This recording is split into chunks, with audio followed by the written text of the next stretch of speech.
तो भाई मैं आज इस वीडियो में आपको बताने लगा हूँ कि आप फ़ौरन से CSS किस तरह से सीख सकते हैं। मैं सिर्फ डिटेल्स में नहीं जाऊँगा, मैं बेसिक्स में जाऊँगा, तो बाकी आप ऑटोमेटिकली चीज़ें सीख जाएंगे। आपने क्या करना है, इस वेबसाइट पे जाना है w3schools.com। ये बहुत अच्छी वेबसाइट है। इस पर आपको सारी जो है सारी प्रोग्रामिंग लैंग्वेजेस मिल जाती हैं तकरीबन। उसमें आप देखेंगे CSS शुरू में ही आ रहा होता है, आप उस पर क्लिक करेंगे लर्न CSS। उसके बाद मैं आपको इसका सिंटैक्स बताता हूँ किस तरह से सिंटैक्स डलता है। आपने जो है पहले तो अपने HTML में CSS को ऐड करना है। ये किस तरह से ऐड करना है ये मैंने एक वीडियो में बताया हुआ है, लेकिन इसमें भी मैं आपको जल्दी से फ़ौरन इसका ओवरव्यू दिखा देता हूँ कि किस तरह से ये करते हैं। तो ये आपका HTML डॉक्यूमेंट, अगर आपको HTML बनाना आता है तो आपके लिए आसान है, वरना आप सीख सकते हैं वहीं उसी वेबसाइट से HTML को भी। तो HTML सीख के फिर ही CSS होता है। तो HTML में आपने CSS ऐड करना है इस तरह से कि आपने अपना HTML डॉक्यूमेंट पूरा बनाना है और हेड के अंदर यहाँ पर ये लिंक डालना है। लिंक में हमारे पास जो है REL जो है वो स्टाइल शीट होगा, और HREF में आपका जो आपकी CSS फाइल होगी उसका लिंक मौजूद होगा। आपने CSS फाइल यहाँ पर क्रिएट कर लेनी है अपने इसी फोल्डर में .css एक्सटेंशन के साथ। इसमें आपका सारा CSS आएगा, और इंडेक्स में आपने क्या करना है, इसमें इसको इसके साथ लिंक कर देना है। उसके बाद आपने CSS अपने यहाँ पर लिखना शुरू करना है। अब मैं आपको बताता हूँ CSS में सिंटैक्स किस तरह से होता है, किस तरह यूज़ होता है। तो उसमें जाते हैं। सबसे पहले आप देखें सेलेक्टर होता है, फिर उसके बाद कर्ली ब्रेसेस ओपन होते हैं, उसके अंदर सारा आपका CSS आता है, और कर्ली ब्रेसेस क्लोज होते हैं। तो उसमें क्या होता है, पहले आपके पास प्रॉपर्टी का नाम होता है, और उसके बाद कॉलन आता है, और उसके बाद वैल्यू आती है। जैसे कलर जो है एक प्रॉपर्टी है जो आपने चेंज करना है टेक्स्ट का, जैसे ब्लू करना है, रेड करना है, और उसके बाद कॉलन के बाद आप उसका कलर डिफाइन कर देते हैं। ये हेक्स में भी हो सकता है और वैल्यू भी होती है। और सेमी कॉलन के बाद आप अगली प्रॉपर्टी डिफाइन कर सकते हैं। तो कलर में ये हो गया कि आपने उसकी जो सेमी कॉलन है उससे ये हो गया कि ये दोनों अलग हो गए, सेपरेट हो गए। उसके बाद आप देखें यहाँ पर, तो मैंने यही किया हुआ है। ये इसका सेलेक्टर है, उसके बाद ये करली ब्रेसेस, उसके अंदर हमारे पास प्रॉपर्टी का नाम, फिर वैल्यू, फिर नाम, फिर वैल्यू, और बीच में सेमीकोलन आ रहे हैं। मैंने अलग अलग लाइन में इसलिए किया हुआ है ताकि क्लियरली विजिबल हो, कोई भी चीज़ मसला ना हो। ठीक है। सेलेक्टर में क्या होता है, सेलेक्टर ये होता है कि आपने HTML खोला अपना, उसके अंदर यहाँ पर ये h1 मौजूद है। ये जो है इसकी मैंने वैल्यू चेंज करनी है, तो सेलेक्टर क्या होगा, उसी टैग का नाम होगा। जैसे इमेज था IMG है, IMG टैग को उसकी उसके मैंने CSS ऐड करना है, तो उसके अंदर ये वैल्यू होगी। ठीक है। तो ये तो सेलेक्टर हो गया। अच्छा, सेलेक्टर में सिर्फ टैग नेम नहीं बल्कि और भी चीज़ें इस्तेमाल होती हैं, वो हम थोड़ी तो अगली उसमें देखेंगे। फ़िलहाल मैं आपको थोड़ा सा CSS यूज़ करके दिखाता हूँ, जो यूज़ भी किया हुआ मैंने ऑलरेडी इसमें। मैंने अपनी पिछली वीडियो में दिखाया भी था यूज़ करके सारा, अगर आपने नहीं देखी तो आप डिस्क्रिप्शन में उसको देख सकते हैं। अच्छा, इसमें देखें आप कि यहाँ पर मैंने यहाँ पर एक बॉक्सर डाला हुआ है, और इसमें ये इमेज है, और इसके अंदर ये टाइटल आ रहा है, और ये सारी चीज़ें आ रही हैं। अगर हम यहाँ देखें तो यहाँ पर मैंने इसको इमेज को विड्थ 100% किया हुआ है। इसका मतलब ये है कि जो ये वाला बॉक्स है उसकी 100% इसकी विड्थ रहे, और इसका बॉर्डर रेडियस 20 पिक्सल्स किया हुआ है। देखें ये जो चीज़ है ये ऐसे कर्व हो रही है। अब मैं सारी प्रॉपर्टीज़ को आपको आहिस्ता आहिस्ता एक्सप्लेन करूँगा, तो बाकी प्रैक्टिकल में करके नहीं दिखाऊँगा। थोड़ा बहुत मैं चीज़ें आपको चेंज करके दिखाऊँगा, बाकी मैं आपको दिखाऊँगा क्या क्या चीज़ें उसमें यूज़ होती हैं, और सेलेक्टर्स पे बात करूँगा। उसके बाद आप डिटेल में जो है इसी वेबसाइट से सारा कुछ डायरेक्टली प्रैक्टिस भी कर सकते हैं और सीख भी सकते हैं। प्रैक्टिस करना ज़रूरी है ताकि आपको सारी चीज़ें अच्छे से समझ आ जाए। अच्छा, इसमें मैं आपको पहले तो सेलेक्टर्स पे लेके जाता हूँ। सेलेक्टर्स ये है। अब इसमें क्या होता है कि सबसे पहले जो सेलेक्टर होते हैं वो सिंपल सेलेक्टर होते हैं। क्या नाम है अपना, जैसे आपका HTML टैग है, p है, h1 है, div है, इस तरह के टैग्स हैं, तो वो सिंपल नाम यूज़ हो जाता है। इसको अगर मैं यहाँ पर खोल के दिखाऊँ आपको, तो यहाँ पर क्या हो रहा है कि ये जब मैंने ये यूज़ किया तो यहाँ पर जितने भी p वाले टैग्स हैं। अच्छा, ये एक चीज़ ये जहन में रखने वाली है कि जो हमने एक CSS लिखा है वो सब के लिए अप्लाई होगा। यानी जितने पूरे पेज में अगर बहुत सारे p हैं, तो सब पी के लिए ये CSS ये इस्तेमाल होगा। अगर आपको एक के लिए चाहिए, किसी एक के लिए, तो उसके लिए एक तरीका होता है आईडी का या क्लास का, वो हम थोड़ी देर में देखते हैं। अच्छा, उसके बाद है आईडी। आईडी का इस्तेमाल इस तरह से होता है कि जो कुछ एट्रीब्यूट्स होते हैं जिसमें आप आईडी डाल सकते हैं। ठीक है, जैसे ये वाला पी है, इसमें आईडी डाली है और उसको हमने फिर यहाँ पर यूज़ करने के लिए हैश और फिर आईडी का नाम जो आईडी थी वो डाली और फिर उसकी वैल्यूज़ डाल दी। जैसे मिसाल के तौर पर मैं यहाँ पर जाता हूँ अपने इसमें, मैं आपको करके दिखाता हूँ। ये यहाँ पर काफ़ी सारे पी हैं। मैं चाहता हूँ सिर्फ जो सबसे टॉप वाला पैराग्राफ है उसका थोड़ा सा टेक्स्ट साइज़ बड़ा हो जाए। अगर मैं पी यहाँ पर मैं अगर डाल दूँ,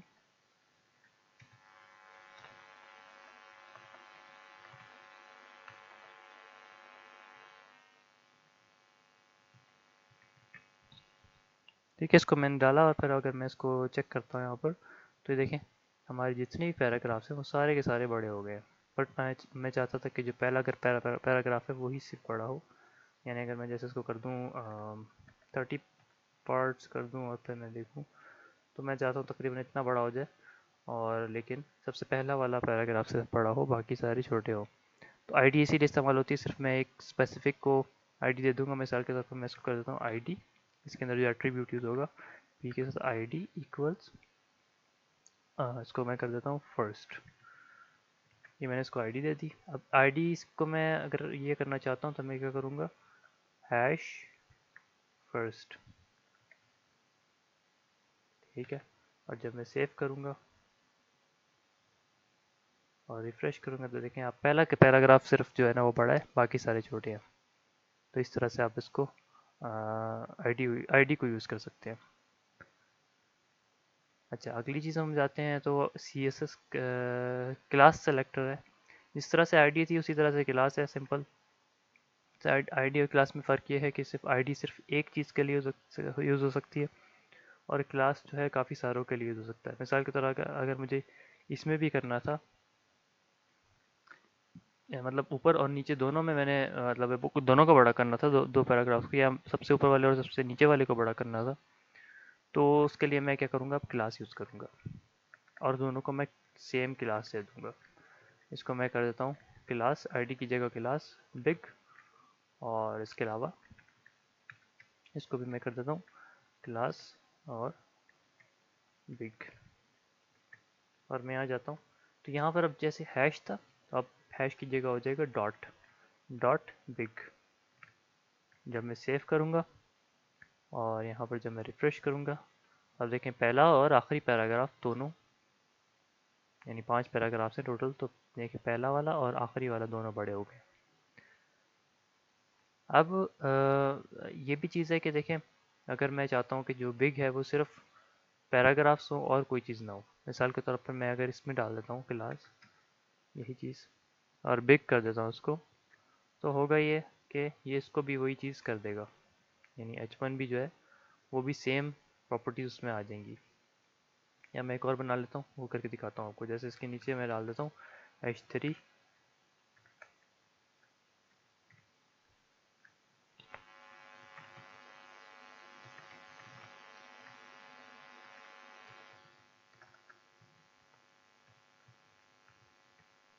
ठीक है, ये मैंने H3 डाल दिया, और फिर जब मैं इसको रिफ्रेश करूँगा तो यहाँ पर देखें नीचे ये रेस्टार्टिंग भी जो है ना उतनी बड़ी आ रही है जितनी ये थी। अगर जैसे मैं इसको इसको मैं निकाल देता हूँ यहाँ से, की ज़रूरत नहीं है। तो अगर मैं जैसे इसको करता हूँ 90, जो कि बहुत बड़ा हो जाएगा, तो देखें ये पहला बहुत बड़ा, फिर दूसरा तीसरा चौथा, उसके बाद पांचवा जो है बहुत बड़ा, और उसके बाद हेडिंग भी उतनी बड़ी आ रही है। तो ये दोनों चेंज हो रहे हैं, लेकिन मैं चाहता हूँ कि सिर्फ जो है ना पैराग्राफ चेंज हो, मतलब इसमें भी बिग यूज़ हो, लेकिन H3 का बिग जो है वो फ़र्क हो, पी का बिग फ़र्क हो।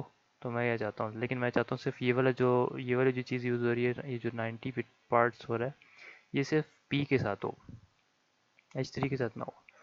तो मैं क्या करूँगा, इससे पहले डॉट से पहले जस्ट मैं एक पी लगा दूंगा। अब इसका मतलब है जो सिर्फ पी वाली में बिग वाली क्लासेस है ना, उनको ये सिर्फ फॉन्ट साइज बड़ा करेगा, बाकी जितने भी होंगे इनको छोड़ देगा। अब ये देखें H3 वापस नॉर्मल हो गया, बाकी जो HP वाले हैं वो बड़े हो गए। तो ये क्लासेस का फ़ायदा होता है। तो यहाँ पर आपको देख सकते हैं, यहाँ पर दिया हुआ भी है, ये यहाँ पर डॉट करके फिर उसके बाद क्लास का नाम आ गया। इस तरह यहाँ पर अगर आपने सिर्फ पी वाले लगाने हैं तो सिर्फ पी के साथ डॉट और फिर नाम आ गया। आप दो क्लासेस भी यूज़ कर सकते हैं एक एक टाइम पे। अगर आपने एक, जैसे यहाँ पर ये है बिग है, और इसके साथ तो आपने रखना है, रेड करना है इसको, मिसाल के तौर पर इस वाले को रेड भी करना है। तो आप यहाँ पर एक सा कर सकते हैं पी डॉट रेड।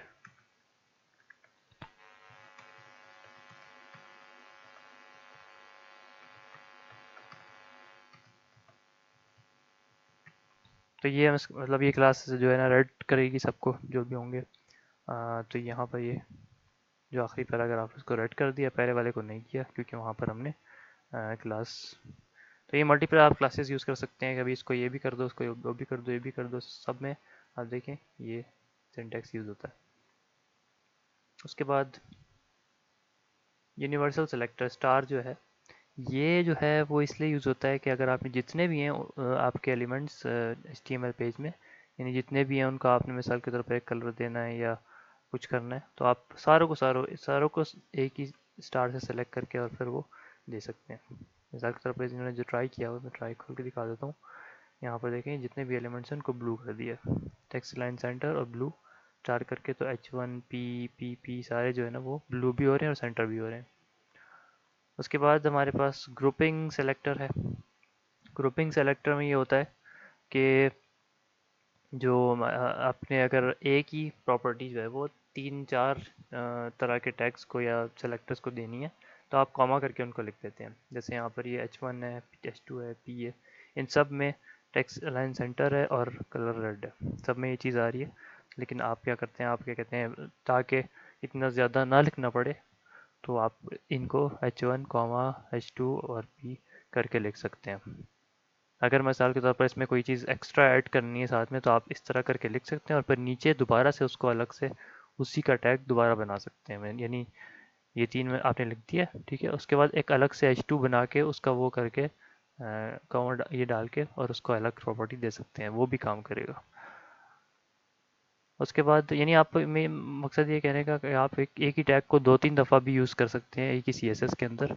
वो ये होगा, पहला वाला रन करेगा, फिर दूसरा वाला रन करेगा, फिर तीसरा वाला। मिसाल के तौर पर मैंने यहाँ पर किया हुआ है p.big, और मैं p.big को दोबारा यूज़ करता हूँ और यहाँ पर मैं कुछ और डाल देता हूँ, जैसे टेक्स्ट लाइन सेंटर कर देता हूँ, तो ये भी काम करेगा, फिर बड़ा भी होगा और सेंटर भी हो जाएगा। तो यहाँ पर जब मैं इसको रिफ़्रेश करूँगा तो ये देखिए ये सेंटर भी हो गया और बड़ा भी हो रहा है, दोनों चीज़ें हो रही हैं। उसके बाद है हमारे पास मैं आपको दिखाता हूँ। ओके, ये जो चीज़ है तो मैंने आपको दूसरी वीडियो में बताई भी है, जिसका लिंक मैं डिस्क्रिप्शन में डाल दूंगा, वो आप देख सकते हैं कि किस तरह से आप CSS को ऐड कर सकते हैं। अच्छा, अब हम देखते हैं कि क्या क्या चीज़ें होती हैं CSS के अंदर। ठीक है, बारी बारी देख लेते हैं। सबसे पहले एक कमेंट्स देख लें। कमेंट्स होता है कि क्या आपने अपने कोड में कुछ डालना है ऐसा जो आप जो मतलब है बाद में कोड कोड करने वाले को उसमें उसको यूज़ करने में आसानी हो। तो आपको पता हो कि अच्छा यहाँ से ये वाला कोड डल रहा था, यहाँ से ये वाला कोड डल रहा था, तो आपके लिए कमेंट हो जाता है, कोडर के लिए कमेंट हो जाता है।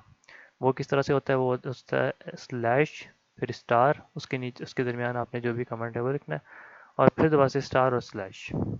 ये यानी स्टार्टिंग होगी कमेंट की और ये एंडिंग होगी। इस तरह से करके आप एक कमेंट ऐड कर सकते हैं जहाँ पे आपने ऐड करना है। ये जो है ना वो सिर्फ आप कोडर को नज़र आएगा ये। उसके बाद हमारे पास प्रॉपर्टीज़ कौन कौन सी, सबसे पहले आ जाते हैं कलर्स। कलर्स में आपने क्या करना है, एक तो ये है कि टेक्स्ट कलर होता है, एक बैकग्राउंड कलर होता है। बैकग्राउंड और भी तरह के होते हैं, लेकिन फ़िलहाल ये देखते हैं। जैसे बॉर्डर कलर भी होता है, तो उसमें क्या होता है, देखिए टेक्स्ट कलर में क्या होता है। पहले तो कलर्स देखते हैं, कलर्स डिफाइन किस तरह से होते हैं।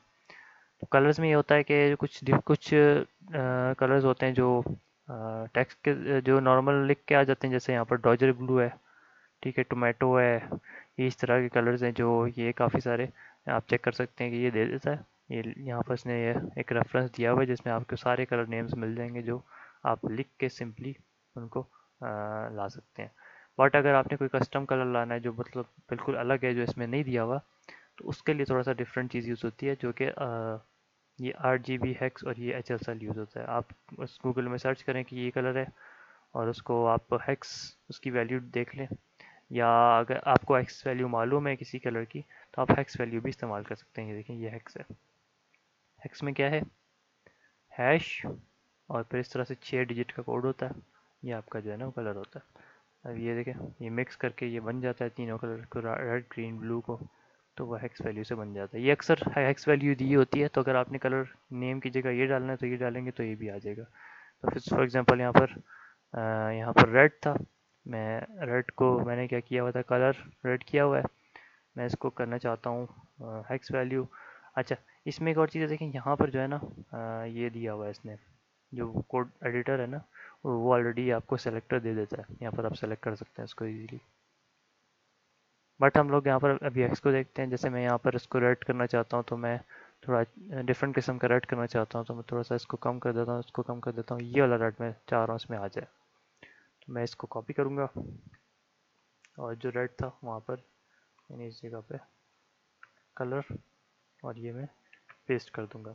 और जब मैं करूँगा तो यहाँ पर जब मैं देखूँगा तो ये देखें, ये वही रेड आ रहा है जो यहाँ पर। ठीक है। फिर कलर्स कहाँ कहाँ यूज़ होते हैं ये देख लेते हैं। कलर्स में यूज़ होते हैं, बैकग्राउंड कलर होता है। अब जैसे इसमें यहाँ पर टेक्स्ट है, इसके बैकग्राउंड कलर आ रहा है। H1 का बैकग्राउंड कलर है। ठीक है, P का बैकग्राउंड कलर है। पीछे जो कलर आता है वो बैकग्राउंड कलर है। उसके अलावा कहाँ है, टेक्स्ट कलर आता है। अगर आप सिंपल कलर यूज़ करेंगे तो वो टेक्स्ट का कलर चेंज कर देगा। फिर इसके अलावा बॉर्डर कलर होता है। अगर आप बॉर्डर कलर चेंज करेंगे तो वो आ जाएगा। तो वैसे ये एक्सप्लेन करने वाली चीज़ है, लेकिन फ़िलहाल आप ये समझ लें, बॉर्डर कलर यूज़ करेंगे तो कलर चेंज हो जाता है। बॉर्डर का सिंटेक्स थोड़ा मुश्किल है, बाद में देखेंगे उसको, आपको समझ आ जाएगा। अच्छा, उसके बाद है हमारे पास बैकग्राउंड्स। बैकग्राउंड में हमारे पास एक तो एक कलर बैकग्राउंड इमेज आती है। अगर आपने बैकग्राउंड इमेज ऐड करनी है तो इस तरह से ऐड हो सकती है। उसके लिए हमारे पास ये प्रॉपर्टीज़ आती हैं, आप देख लेंगे। बैकग्राउंड कलर भी होता है। बैकग्राउंड कलर अभी हमने देखा था। बैकग्राउंड इमेज होता है। इमेज के लिए हम लोग क्या करते हैं, बैकग्राउंड इमेज यूज़ करते हैं। और उसके बाद हम आई थिंक यहाँ पर नहीं, यहाँ पर बैकग्राउंड इमेज के लिए हम करते हैं बैकग्राउंड इमेज यूआरएल, और फिर इसके अंदर उसका जो वो लिंक होता है वो डालते हैं। जैसे यहाँ पर अगर मैं चाहता हूँ कि ये पी जो है उसके अंदर, पी बिग के अंदर बैकग्राउंड एक आ जाए, जो हमारे पास ये इमेजेस पड़ी हुई ऑलरेडी, उसी को यूज़ करते हैं।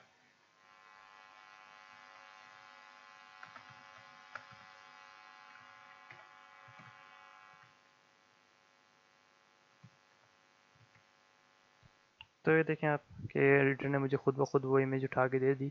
मैंने एंटर कर दी और उसके बाद जब मैं इसको रिफ़्रेश करूँगा तो ये देखें, ये इसके बैकग्राउंड में वो इमेज डाल देगा जो हमने इसके अंदर डाली है। ठीक है, तो इस तरह से आप बैकग्राउंड इमेज डाल सकते हैं।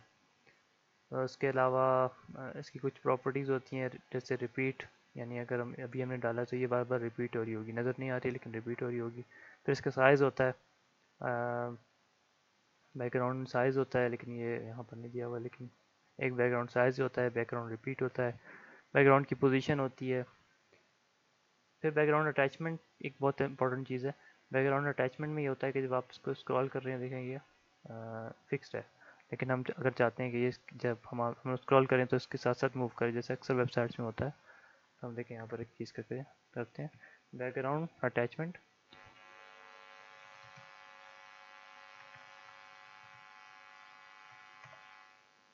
अगर मैं इसको स्क्रॉल करता हूँ तो देखें कुछ इस तरह की चीज़ हो जाएगी, जो ऑलरेडी डिफ़ॉल्ट है वही होगा। और अगर मैं कर देता हूँ फिक्स्ड, तो आप ये देखें कि जब मैं इसको साथ में स्क्रॉल करूँगा तो ये मेरे स्क्रॉल के साथ मूव करेगी। ये देखें, जैसे ऐसे लग रहा है जैसे पीछे फिक्स हुई हुई इमेज। तो ये काफ़ी कूल इफेक्ट हो जाता है। ठीक है, उसके बाद बॉर्डर्स पे चले जाते हैं। बॉर्डर्स का आप देख लेंगे, बॉर्डर्स का सिंटेक्स कुछ इस तरह का होता है। उसमें होता है हमारे पास ये सारे बॉर्डर टाइप्स आ रहे हैं, किस तरह से बॉर्डर के स्टाइल होता है, बॉर्डर विड्थ है, फिर बॉर्डर कलर है, फिर साइड्स है। ये सारी चीज़ें यहाँ पर आपको मिल जाएंगी। फिर जो सबसे इंपॉर्टेंट चीज़ है वो मार्जिन है। मार्जिन में होता है कि देखें आपके पास ये एलिमेंट है और इसके अराउंड आपने जो है ना कुछ स्पेस ऐड करना है। ठीक है, तो वो मार्जिन से ऐड हो जाता है। मिसाल के तौर पर मैं इसके अंदर अराउंड जो है कुछ स्पेसिंग ऐड करता हूँ। तो अगर मैं ये करूँगा इमेज, इसमें करूँगा मैं मार्जिन 100 पिक्सल्स, आगे देखें ये इसके अराउंड इसने स्पेसिंग ऐड कर दी। अब बाकी चीज़ें ये हैं कि इसको किस तरह से एडजस्टमेंट करते हैं। तो कुछ होता है, पहले तो एक तो होता है मार्जिन। सिंपल जो मैंने मार्जिन लिखा है ना, वो ये करता है कि चारों तरफ इसके ऐड कर देता है, एक जो सिंपल होता है। अगर इसमें दो वैल्यूज डालूंगा, जैसे यहाँ पर 20 पिक्सल कर दूंगा, तो इसमें ये होता है कि जो पहली वैल्यू है वो टॉप और बॉटम के लिए होती है, और दूसरी वैल्यू राइट लेफ्ट के लिए होती है। तो यानी ये जब मैं करूँगा तो ये ऊपर नीचे इसने 100 डाल दिया है, और राइट लेफ्ट पे 20 डाल दिया। अगर मैं 4 यूज़ करूँगा मिसाल के तौर पर 30 पिक्सल्स, 40 पिक्सल्स, तो ये फिर ये होता है टॉप। ये इसका सिंटेक्स कुछ इस तरह से होता है, टॉप राइट टॉप। एक सेकेंड मैं आपको बताता हूँ। यहाँ पर ये है टॉप, फिर राइट, फिर बॉटम और फिर लेफ्ट। अगर 4 यूज़ हो तो उसमें, ठीक है। मार्जिन हो गए। पैडिंग सिंपल, पैडिंग भी सेम है, सिर्फ उसमें ये होता है कि आपके जो ओरिजिनल एलिमेंट है उसका साइज़ एक तरह से बढ़ा देता है, पैडिंग के नाम से ज़्यादा है। फिर हाइट विड्थ आ जाते हैं। हाइट विड्थ जो है वो हमारे पास उसके जो है एलिमेंट के किसी भी चीज़ के हाइट वेट बढ़ाना हो, साइज़ बढ़ाना हो, जैसे इसके इमेज का अगर मैं साइज़ कम करना चाहूँ तो इधर वेट थे देखें 100% मैंने किया हुआ है। इसकी डिफरेंट तरह की वैल्यूज़ होती हैं, वो भी आप इधर से चेक कर सकते हैं टोटली। इसके अलावा जो इंपॉर्टेंट चीज़ मैं आपको बता देता हूँ थोड़ी थोड़ी, बाकी आप देख लीजिएगा, वो डिस्प्ले है। डिस्प्ले हमारे पास यूज़ होता है अक्सर, बॉक्स है या ब्लॉक है। ब्लॉक है, इनलाइन है, ये मुख्तलिफ़ किस्म के। फ्लैक्स बहुत ज़्यादा यूज़ होता है, इसको आप एक्सपेरिमेंट करेंगे। इसको इन पे मैं डिटेल वीडियो बनाऊंगा कुछ कुछ पे जो इंपॉर्टेंट है, बाकी चीज़ें आप देख सकते हैं। मैक्स विड्थ, मैक्स विड्थ ये होता है कि आपने एक एलिमेंट की मैक्स विड्थ सेट करनी है। अगर मैं यहाँ पर इसको इस तरह से करके कम करना शुरू करूँगा तो ये साथ साथ कम होता जाएगा। बट अगर मैं चाहता हूँ कि एक जगह पे आके रुक जाए और उससे उससे मज़ीद कम ना हो, तो मैं एक मैक्स विड्थ सेट कर सकता हूँ। जैसे मिसाल के तौर पर मैं इमेज है इसमें 100% है, ठीक है, लेकिन मैं चाहता हूँ कि ये मैक्स विड्थ इसकी 500 पिक्सल हो। उससे ये सॉरी, मैक्स विड्थ ये होती है कि मतलब उससे ज़्यादा नहीं होती। अब मैं इसमें अगर रिफ़्रेश करूँगा तो देखेंगे ये इतनी हो रही है, इससे बढ़ नहीं रही। तो 100% मैंने की हुई है, अगर मैं कम करूँगा देखें इससे कम तो हो जाती है लेकिन ज़्यादा नहीं होती। इसी के ऑपोजिट है, वो है मिन विड्थ। मिन विड्थ है मिनिमम विड्थ 500 पिक्सल्स होगी, उससे कम नहीं हो सकती। मिसाल के तौर पर ये 100% हो रही है, ठीक है। और जब मैं इसको यहाँ से इसको मैं कम करनी शुरू करूँगा तो देखें 500 के ऊपर जाके रुक जाएगी, उससे कम नहीं होगी ये, ठीक है। तो ये काफ़ी इंटरेस्टिंग चीज़ें इसमें मिल जाती हैं आपको सारी। पोजीशनिंग बहुत इंपॉर्टेंट है, वो भी बहुत अच्छी चीज़ है, वो भी आप चेक कर सकते हैं, ठीक है। तो यहाँ तक के लिए काफ़ी है, बाकी चीज़ें आप अपने ओन टाइम में इसको देख सकते हैं।